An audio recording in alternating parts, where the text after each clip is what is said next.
This is the Thoughtful Travel Podcast. I'm your host, Amanda Kendall of the notaballerina.com travel blog. Every episode I'll share travel tales from several fellow travel lovers, and together we hope to entertain and inspire you, remind you of some of your own great travel experiences, and encourage you to hit the road again soon.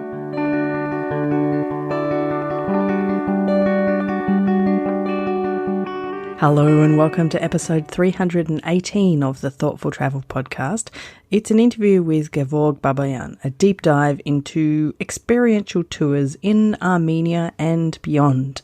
And I have to tell you, there is a mention of chess pong. Yes, it's a kind of alteration of beer pong, and you have to wait and find out what that is.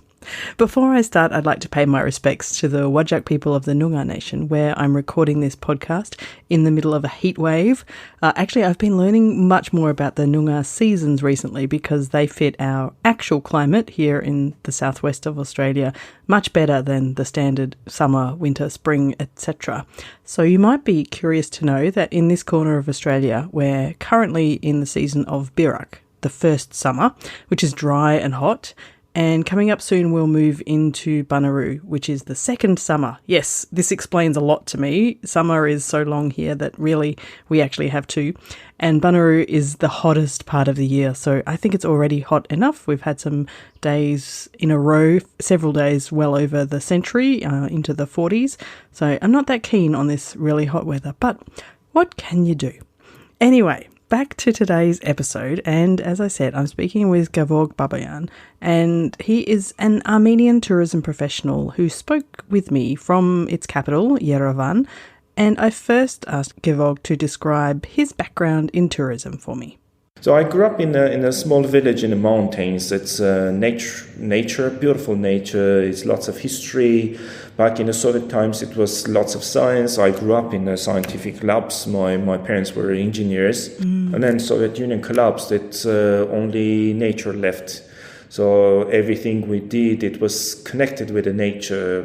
But, when you grow up in a small village all around mountains, you don't have a big scope. You don't see the world. You don't see much. But there is the world. There is much greater world and much more to do. And I have an uncle who was working on a cruise ship during Soviet times from Vladivostok. Wow. And he traveled up to Australia in the Soviet times. And he would come back to Armenia with lots of gifts, unique gifts, and with the stories, It was big inspiration. Yeah. However, I never considered going to tourism, and then when I was studying already in Yerevan, I needed a job, and then I ended up having a night shift guarding job in a hostel. Interesting. I was like, okay, that's interesting. Again, Australian Armenians opened up that hostel, the first one in Caucasus, actually. I love the atmosphere. I love the mentality, of staying in the bunk beds, mixing up and mingling with different people. And at that time, I didn't speak English, so I started to teach myself. In 2 years after that, 2007, I started Yerevan free walking tours with the same company. And then 1 year later, we started tours all around Armenia. And then a few years later, it was my initiative with this company. We went to Georgia, our neighbor country, and then set up hostel and tours there. I did all these managing, establishing things. And then 2016, I moved to Cambodia with the same company to run the hostel there and set up tours. But there is no Armenian who is not thinking about side businesses. So I had also my small Armenian restaurant that time in Phnom Penh. Wow. And that's why I took my uncle there, and then we were running it together. It was quite an experience, I tell you. I can imagine. Since 2019, I'm working for myself. I'm organizing unique travel experiences for travelers coming to Armenia, and also started like local.io. That's more in 2020, and then COVID hit the world. But more actively, we started to run like local in 2022, and at this moment, we are kind of already in a couple of countries, expanding quite rapidly. So this is kind of a brief or long, I don't know, my background, what I've done. Can you tell me a bit more about what it was like moving to Cambodia to set up a hostel? The hostel there was set up already. I went there to run, but I set up tours for them. Right. And then I set up my own restaurant. Actually, you will be surprised if I say that the cultures are very similar. I am surprised. Okay, tell me more. We are both very, very show-off people and very kind of nationalistic, I would say, absolutizing everything ours, both Armenians and Cambodians. Everything Khmer is correct and the best, everything Armenian is right and the best. Okay. So I found myself in a very comforting situation, but it doesn't make your job easy, I tell you, at all. No. Yeah, and then there are no structures, there are no organizations, there are no I was ready for all that because from Armenia I knew it's kind of it will happen. Although Cambodia, of course, has much more freedom of diversities, okay, freedom of activities, actions, which was very, very pleasing to me. I liked it very much. I really enjoyed it. And I think that's also the sweet attraction or addiction the Southeast Asian countries have, that you're pulling you back always, that freedom of being yourself. While Armenia is much more judgmental country and imposing judgmental kind of, you can hear things about yourself walking on the streets, if you look a little bit different or things. So. But that's to locals to each other. Sure. Okay, I mean, as a guest, you're very secure. You're holy. If you're a guest, you're kind of sacred. No one will dare to touch you. So the way you describe that there is a very thoughtful approach to, and obviously you are always kind of noticing and thinking about these. So I want to bring you back to my big question is, as a traveller, what do you think it means to be a thoughtful traveller? I never thought that you should be thoughtful for traveling before. Before I was thinking, okay, Armenians don't travel much. So when I started to travel, it's for different reasons. And then once you have the chance to travel, you want to absorb as much as possible, as much information as you can get, starting from the smells, sounds, looks, and everything. Because you're not sure that you will travel again. And I remember my mom didn't travel much, just a couple of times to Russia, things. And until now, she tells these stories, And when you grow up with that mindset, thinking, okay, you have this chance to travel, then better create as much memories as possible so you can carry all your life. Of course, fortunately, the life is different. Now we have more chances, more opportunities to travel, This is great. But I think fortunately I have that instinct still, whenever I go to absorb as much as possible. At the beginning you do that totally just reflection.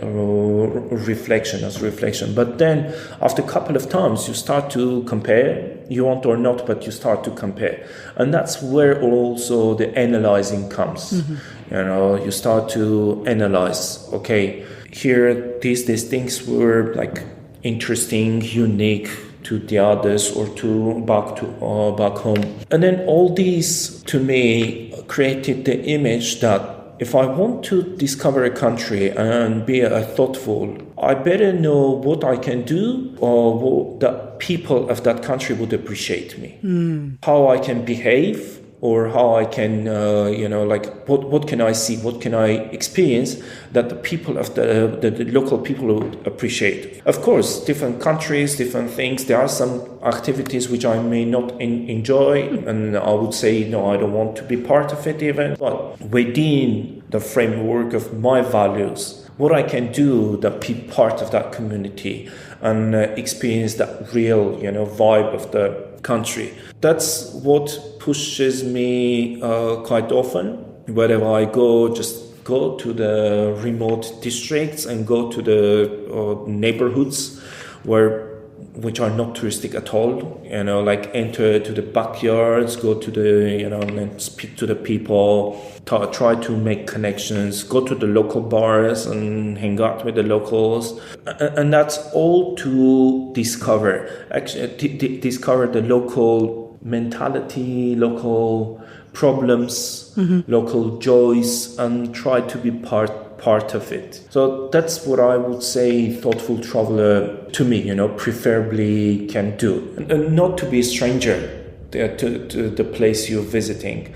It's really interesting to hear that kind of the evolution of how you thought about travel, and it makes perfect sense. I remember when I was living in Bratislava in Slovakia in 2003, 2004.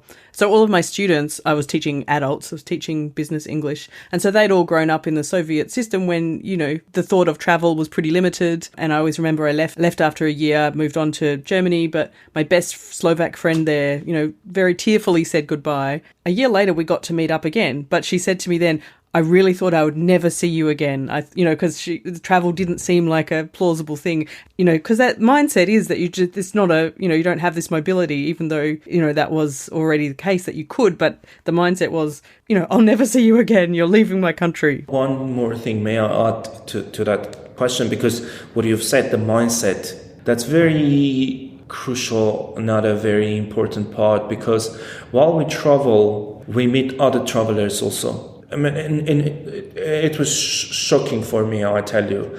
When I was in Cambodia meeting travelers from Germany or Canada, young people, 27, 28 years old, and then I said, I worked for a while and I quit my job and now I'm traveling. I just maybe stay here, work in a bar or something. This kind of a mentality you cannot have in Armenia. I mean, how possible you give yourself that kind of a luxury of not working, not just enjoying life. As a thoughtful traveler, it's also important to see the people around you, not only the locals, but also the travelers who are there, interact with them. And then in that place, in that time, discover a different mindset and, interact with different mindset, exchange with different cultures.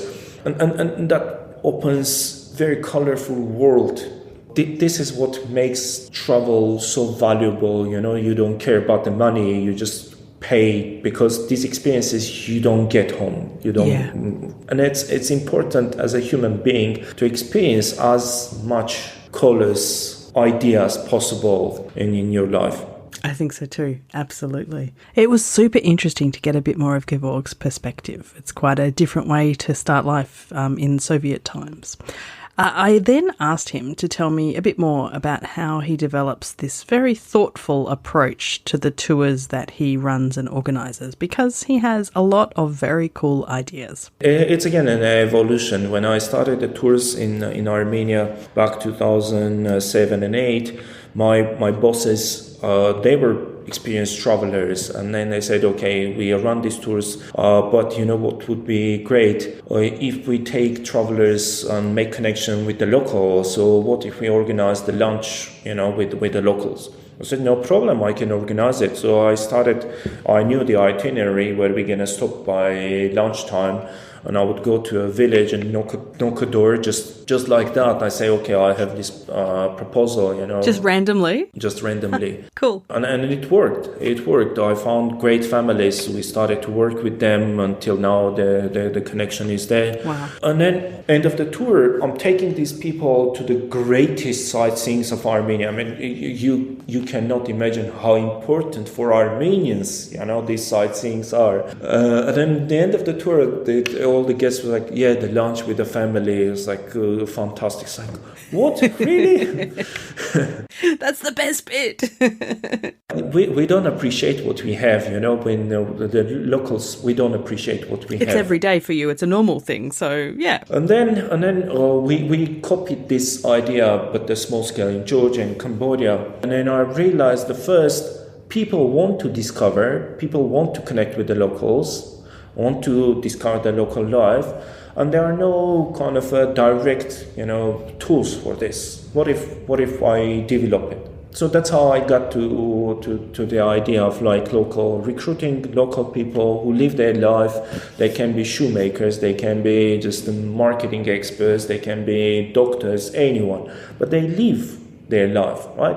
And that life could be for certain hours open for travelers. That you enter into that life, I think it is thoughtful because it's not regular, it's not organized. I mean, it's really not organized. These people don't have customer service trainings, or they don't do that for you. They are not going to change anything just for you. That's one thing, you know. Also, I see nothing wrong also about the organizing things, provoking different ideas among travelers to look at the place differently. If you do even decide saying, how can be that experiential for you? Even if it's a historic place, how we can put you in a situation that you act with that place. You go to a church, how Armenians, let's say, pray. Okay, even if you're not a believer, you know, what's the action? You're seeing a baptism, how you can be part of it. Or if you're in a nature, how you can touch the nature. You know, how you can be interacting with the nature. So I ask sometimes my guests to just walk barefoot on the ground and touch the soil, you know, have that feeling. First, feel the pressure, how you know, push the land and how it gives you back. And then all the terrain, all these are experiences which are not hard. It's very simple, but quite memorable and quite powerful, you know, for the guests, for the travelers. I think the thoughtful world is unlimited. If you know Olafur Eliasson, a Danish Icelandic artist, visual artist. I don't. He is fantastic, actually, one of my most favorite artists, modern artists. His art is quite experiential. You go into an environment which differs something. And there's a Netflix documentary about him on, it's called Abstract, about visual artists. There's the episode, a moment when he says, like, we take the nature as granted, but we don't consider that from place to place it changes. Like the generic thing, like the light of the sunlight is different in different countries. And then how he does is like a white paper, he puts that in different countries. Okay, and the color is different. And I was surprised to see that one of the countries, it was Armenia. In the Soviet times, when they wrote the guide speeches, because it was all centrally controlled, you know, like managed by the government, it always starts, welcome to Armenia and the sunny city Yerevan. So Yerevan has this brand of being a sunny. Right. And now I give a piece of paper to my guests, you know, and then they are in downtown of Armenia. I take their photos. I was like, okay, this is your souvenir, taking with you the color of sun of Armenia. These are small things, but again, puts you into a position to think, yes, okay, Yerevan sun is different. Yes, you know, it exactly. shines different. It's genius, I think, that kind of thing. It's very thoughtful. Well, it's Olafur Eliasson's and he's genius. He's genius. So I'm just copying and bringing that to tourism. But just stopping your guests, getting them to stop and consider these issues is beautiful. Is there anything else particular that you do with your guests that you think is what helps them enjoy travelling with you or experiencing places with you? There's small bits which I do about pretty much everything. And okay, have you sent a letter to your government ever? Probably not. So the government building in Armenia is in the main square. Okay, and then there's this reception to the government where you can enter and then leave a note or send a letter. So I took my guests there, and then they send a wishing or cursing, I don't know, whatever they want to Armenian government. Well, have you done that ever? You know? That's so cool. What kind of things do they say? Well, I tell them, I mean, like, whatever emotions you have, you know, you want to pass to our government, you're welcome. So hopefully they read, I don't know, but we submit our letters. You know the beer pong? You know the beer pong game? Yes. Yeah. So I came up with the chess pong. Chess is very popular in Armenia, and we have a chess house here even, you know, dedicated to world champion, Tigran Petrosyan. We had a world champion. The building is fantastic, one of the gems of Soviet architecture, and the inside decoration also very beautiful, still kept preserved from the Soviet times. We have lots of people who play chess. Actually, it's taught in the school even, you know, and as a mandatory subject. There are lots of old people who play chess like grandmasters, but they are not professionals. And they hang out in the chess house. So I take my guests to play chess with this old man. And then the trick is, if he wins, they drink. But the problem is that he always wins. Yeah. So they always drink. And we drink brandy because that's what Armenians drink. Right. And then here we come, chess pong. I have a chess pong. I try to speak about the history even through art, through performances. One thing which we have in Armenia quite, let's say, cheap is the labor, and intellectual labor, I would say. Unfortunately, particularly like artistic things is quite affordable. So I try to give them also a job. I try to give them opportunity to use their skills not only on a stage as in a theater, but also in tourism. So I hired artists that when I need to tell a story or a history, it's more of a performance rather than a lecture of mine. And the performance is not a classical theater performance. It's really like acting strange and weird that you will remember that action. Right. Great. All of those ways that you are stopping people from having the normal tourist experience makes them stop and think and absolutely enjoy themselves and get more out of it. I mean, I think it's really, really, really well done. Absolutely love all of Gevorg's really original ideas and really just making people stop and think in different ways to any kind of average tour. I would definitely love to be shown around by him.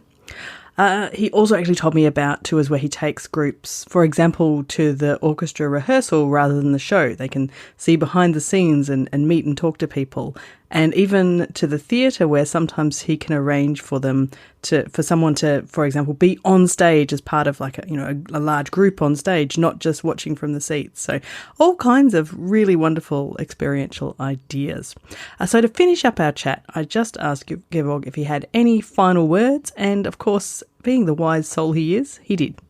And I hope that all together we can create a world on the tourism for serving its real mission, bringing tolerance, equality, acceptance of being yourself as it is. I think we are straight from this mission. Tourism is too commercial and too artificial nowadays, and very poor content or no content, just nice Instagram post, And I hope we all people who understand this will put extra efforts, to show with our example that there's wonderful world. There's so much more to do, so much thoughtful, smart, intellectual, really, really precious world to be discovered in our life, rather than just going and just a snap and done, So many fabulous words of wisdom. This interview did cause me to do a few interesting rabbit hole dives, but the most important and relevant I'll share is, you may remember that Gevorg mentioned the artist Olafur Eliasson. You may well know him because when I Googled, I was like, oh, okay, he's done all this stuff that I know about, including, for example, the Rainbow Panorama Walkway at the main gallery in Aarhus in Denmark, which I visited a few years ago. It's stunning. And if you watched the crime drama, Danish crime on called Dite, it was featured heavily in that. And he also designed, or is involved in the design of, the Harper Concert Hall in Reykjavik in Iceland. If you've been out on a harbour cruise there, you will have seen it, and so much more. And Gevorg mentioned that Netflix documentary, or the series called Abstract, The Art of Design, and Eliasson's episode is episode 1 of season 2. I had a look. It's fabulous. And the bit about Armenia and showing the light in different places, including Yerevan, is right at the end, but worth watching the whole episode. So thank you very much for listening to episode 318 of the Thoughtful Travel podcast. I will also leave a link in the show notes to likelocal.io. Well, that's the link actually, likelocal.io. Of course, Gevorg is the CEO and founder of Like Local, And it's a way you can organise to meet up with local people, especially in Cambodia, Vietnam and Armenia. In fact, my friend Tracy Collins has just used them, and we're chatting with her soon, so we'll get another perspective. But I can tell from her Facebook photos that she had a blast. And yes, I'll also leave a link to our groups. Don't forget, we have the Facebook group for Thoughtful Travellers and the LinkedIn group for Thoughtful Travellers as well. I have also recently launched my newsletter on Substack. So it used to be just a regular newsletter, but now it's available on Substack at thoughtfultravel.substack.com. So come along and subscribe if you would like. So all of this info and more will be at the show notes. And for this episode, you can find them at notaballerina.com/318. As always, thank you so much for listening. This has been another episode of the Thoughtful Travel Podcast. Show notes and other information are at notaballerina.com/podcast. Join me again soon for another chat about why we travel. Bye for now.